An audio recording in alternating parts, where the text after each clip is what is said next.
Sorry about this. And so next on the agenda are community partners.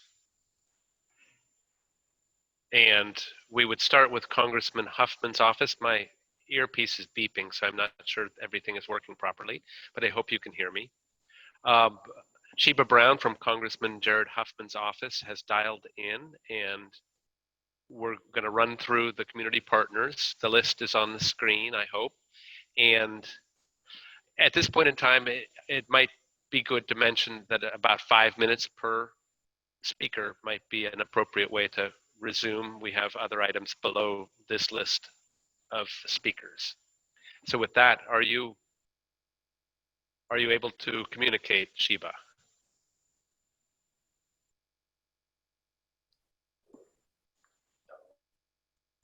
Have I? Can you hear me now? Yes, we can. Thank you. Thanks for joining us. Okay. How are you doing? Yeah, sorry. Just we're moving along. How are you all doing? Very well, thank you. Relatively. All right. So I know you had some, let's see, some legislative updates. I see mostly state. Oh wait, where's the federal? Okay. I believe I had answers for most of those, but of course, I know normally you guys do legislative updates. I just sent some stuff over to our ledge staff, and I'm pulling it up right now. I had it right in front of me. All right, so in terms of like HR 7520, Congressman Huffman is a co-sponsor, and that's the National Broadband Plan for the Future Act. HR 748, the Coronavirus Aid Relief and Economic, or the CARES Act, he did vote for it, and he was very supportive of the broadband provisions. He is not currently a co-sponsor on the Universal Broadband Act or the eBridge Act, but that has been shared with ledge staff, so I'll keep looking at it. But he has co-sponsored 3 other bills that aren't on there, I don't think, and that's the Supporting Connectivity for Higher Education Students in Need Act. So that's a $1 billion fund at NTIA, National Telecom and Information Administration, to pay for. Send those? Could you please send those to us? Yes, I can. Thank you. I can send those to you in a second. And that's to pay for at-home internet connections for students in need. There's also the Rural Broadband Acceleration Act. And so this would direct the FCC to accelerate deployment of the $16 billion that's going to be awarded to fund broadband construction. So that's the Rural Digital Opportunity Fund. So he wants to, I believe that there's a little bit more on there, but it's like fiber to home construction projects and things like that, just to accelerate it. And then there's the Broadband Interagency Coordination Act that would establish an interagency agreement between USDA, FCC, and NTIA requiring that they share information with each other about existing or planned broadband deployment projects and area-specific broadband availability. And they're not currently required to do so. And so it's basically saying that it causes a waste of taxpayer funds and it hinders progress on connectivity for underserved rural communities like Mendocino County. So it was introduced in September, and they're doing another push for co-sponsors.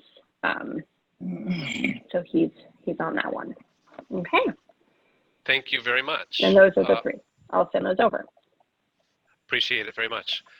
You say they were introduced in September and session has closed, so they're being carried over as 2-year bills? That one was, but there's another push for co-sponsors right now. Great. Like at this time, they're pushing again for the broad. That's the last one. The other ones, I don't have as much detail on there. I'm just working off of what I got from. Appreciate it. Okay. Thank you, Sheba. You're welcome. So, Jeff, I've got a question for Sheba. Sheba, Jim Moorhead. The Is there any legislative effort going on at this time that Congressman Huffman's involved with or his staff having to do with overhauling the E-rate program so that the broadband silo issue gets eliminated, particularly in rural areas, but also in certain urban cities where there's an affordability issue? Is that E-Bridge Act? Is that what that's doing? Or is there any consideration at all being done to overhaul E-rate?